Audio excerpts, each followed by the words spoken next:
নির্জয় গ্রাম, যেখানে দিনের আলো ম্লান আর রাত গভীর অন্ধকারে মোড়া। এই গ্রামের কেন্দ্রে দাঁড়িয়ে আছে এক ভয়ঙ্কর পরিত্যক্ত ডাক্তারখানা। একসময় এটি ছিল গ্রামের মানুষের ভরসার স্থান, কিন্তু এখন সেটি মৃত্যু আর রহস্যের আস্তানা। গ্রামের লোকেরা বলে, সেখানে প্রবেশ করলে কেউ আর ফিরে আসে না। কুয়াশায় ঢাকা সেই বাড়ি থেকে মাঝে মাঝে ভেসে আসে অদ্ভুত আর্তনাদ আর ছায়ামূর্তির চলাচল। তবে সত্যিই কি সেখানে কিছু আছে, নাকি সবটাই কল্পনা? যারা সাহস করে ভেতরে পা রেখেছে, তাদের শেষটা আজও অজানা। আর এই গল্প সেই ডাক্তারখানার, যেখানে প্রতিটি দেয়াল লুকিয়ে রেখেছে এক ভয়ঙ্কর ইতিহাস। নির্জয় গ্রামের ডাক্তারখানা। নির্জয় গ্রাম নামটা শুনলেই যেন একটা শীতল স্রোত বয়ে যায় মেরুদণ্ড দিয়ে। গ্রামের সবকিছুই যেন এক অদ্ভুত রহস্যে মোড়া। তবে এই গ্রামের সবচেয়ে ভয়ঙ্কর অংশটা হলো পুরনো ডাক্তারখানা। একটা সময় এই ডাক্তারখানা ছিল গ্রামের গর্ব, কিন্তু এখন সেটা পরিত্যক্ত, ভাঙাচোরা, আর গ্রামের মানুষজনের আতঙ্কের কেন্দ্রবিন্দু। সন্ধ্যাটা গা ছমছমে, গাঢ় অন্ধকারের চাদরে মোড়া গ্রামে কুয়াশার ঘন চাদর নেমে এসেছে।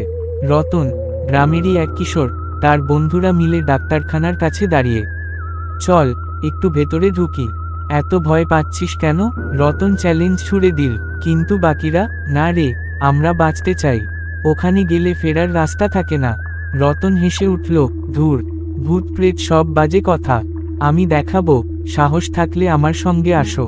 সে এগিয়ে গেল, বন্ধুরা পেছনে দাঁড়িয়ে রইল। ডাক্তারখানার গেটের সামনে পৌঁছে রতন অনুভব করল একটা অদ্ভুত ঠান্ডা, যেন শরীরের রক্ত হিম হয়ে যাচ্ছে। কিন্তু সে থামল না। গেটটা ভেঙে পড়ে আছে, তার ওপাশে ঘন অন্ধকারে মোড়া একটা দোতলা বাড়ি।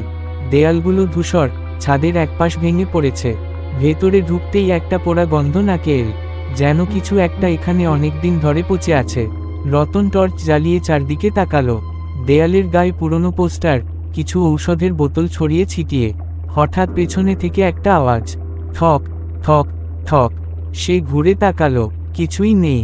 রতন আবার হাঁটতে শুরু করলো। ঘরগুলোতে ভাঙা চেয়ার, টেবিল, আর ফাইলের কাগজ। একটা রুমে ঢুকে সে দেখল একটা স্টেথোস্কোপ পড়ে আছে। এটা তো বহু পুরনো, সে নিজেকে বলল। কিন্তু স্টেথোস্কোপটা তুলে নিতেই, কে তুই? রতনের হাত থেকে স্টেথোস্কোপটা পড়ে গেল। শব্দটা যেন পাশের ঘর থেকে আসছে। সে দম বন্ধ করে শব্দের উৎস খুঁজতে গেল। দরজার কাছে পৌঁছাতেই হঠাৎ সেটা নিজে থেকেই খুলে গেল, আর দরজার ওপারে দাঁড়িয়ে একটা ছায়ামূর্তি। রতনের পা অবশ হয়ে গেল। ছায়াটা ধীরে ধীরে এগিয়ে আসছে। সে বুঝতে পারল, এটা মানুষ নয়। ছায়াটা বলতে শুরু করল, তোর এখানে আসার সাহস হলো কি করে? জানিস না, কেউ এখানে ঢুকলে বেঁচে ফিরতে পারে না। রতন পিছিয়ে যেতে লাগলো। কে কে তুমি? তার গলা কাঁপছে। আমি এই ডাক্তারখানার ডাক্তার। মৃত্যুর পরে আমি এখানেই রয়ে গেছি। এই বাড়িটাই এখন আমার জগৎ। কেউ আমাকে বিরক্ত করলে, তাকে আমি ছাড়ি না।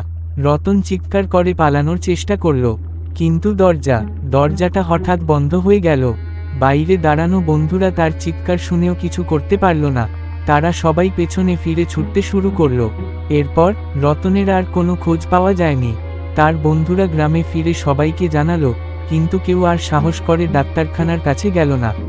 আজও সেই ডাক্তারখানা ওখানেই দাঁড়িয়ে আছে, চুপচাপ। কেউ বলে, রাতের বেলা ওই বাড়ি থেকে আলো দেখা যায়। কেউ বলে, করুণ আর্তনাদ শোনা যায়। গ্রামের মানুষ জানে, ওই ডাক্তারখানার ভেতরে যা আছে, তা সাধারণ নয়। রতনের নিখোঁজ হওয়ার পর থেকে পুরো গ্রামে আতঙ্ক ছড়িয়ে পড়ে। কেউ আর ডাক্তারখানার আশেপাশে যেতে চায় না। কিন্তু গল্প তো এখানেই শেষ হয় না। রতনের পরিবার ছেলেকে খুঁজে পেতে মরিয়া হয়ে ওঠে। তার বাবা, মধুসূদন, গ্রামের সবচেয়ে সাহসী মানুষগুলোর একজন। তিনি বললেন, আমার ছেলে এমনভাবে হারিয়ে যেতে পারে না। যাই ঘটুক, আমি ওকে ফিরিয়ে আনব। পরদিন সকালে মধুসূদন দুইজন বিশ্বস্ত সঙ্গী নিয়ে ডাক্তারখানার দিকে রওনা দেন। তাদের একজন ছিল কার্তিক, যে আগে শিকারী ছিল, আর অন্যজন ছিল নরেন, গ্রামের পুরোহিত। যদি সত্যিই কিছু অপদেবতার কাজ হয়, তবে আমরা সবাই মিলে ওকে আটকাব, মধুসূদন দৃঢ়স্বরে বললেন। তিনজন ডাক্তারখানার সামনে দাঁড়াতেই গা ছমছমে একটা অনুভূতি তাদের গ্রাস করল। চারপাশ একেবারে নিস্তব্ধ, পাখির ডাক পর্যন্ত শোনা যাচ্ছে না। নরেন একটি পবিত্র মন্ত্র পড়া শুরু করলেন, আর কার্তিক তলোয়ারটা শক্ত করে ধরে এগিয়ে গেল। ভেতরে ঢুকতেই প্রথমে একটা হাড় হিম করা ঠান্ডা বাতাস তাদের ঘিরে ধরল। কার্তিক বলল, মনে হচ্ছে কেউ আমাদের দেখছে। মধুসূদন সাবধানে বললেন, চুপ কর, খুঁজে বের কর রতনকে। তারা প্রতিটি ঘর খুঁজতে শুরু করলো। প্রথম ঘরে কিছু ভাঙা ফার্নিচার আর রক্তের দাগ দেখা গেল। দ্বিতীয় ঘরে একটা পুরনো অপারেশন টেবিল, যেখানে শুকনো রক্ত জমে আছে।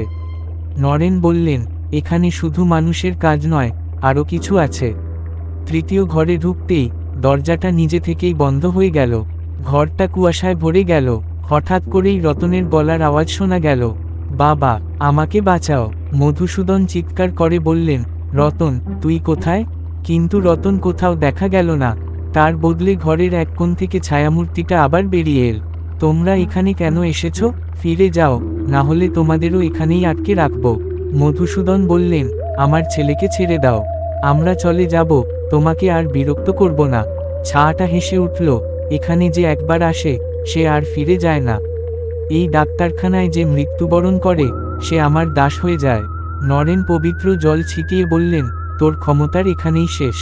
ছায়াটা চিৎকার করে উঠল, যেন সেটা দগ্ধ হচ্ছে। কার্তিক তলোয়ার নিয়ে ছুটে গেল ছায়ার দিকে, কিন্তু তার তলোয়ার ছায়াটাকে ছুঁতেও পারল না। ছায়াটা তখন আরও ভয়ঙ্কর রূপ নিল। ঘরের সব জিনিসপত্র ছিটকে পড়তে লাগল। মধুসূদন আর নরেন মিলে মন্ত্র পড়া চালিয়ে গেল, কিন্তু তাদের শক্তি যেন কমে আসছে। হঠাৎ তারা দেখতে পেল ঘরের মাঝখানে মাটির নিচে একটা দরজা। দরজার উপর একটা লক। মধুসূদন চিৎকার করে বললেন, ওখানেই রতন আছে। নরেন তার পবিত্র জল দিয়ে লকটা ভাঙার চেষ্টা করলেন। ছায়াটা তাদের আক্রমণ করতে শুরু করল। কার্তিক বলল, তাড়াতাড়ি কর, আমাদের সময় নেই। লক ভেঙে দরজা খুলতেই রতনকে দেখা গেল।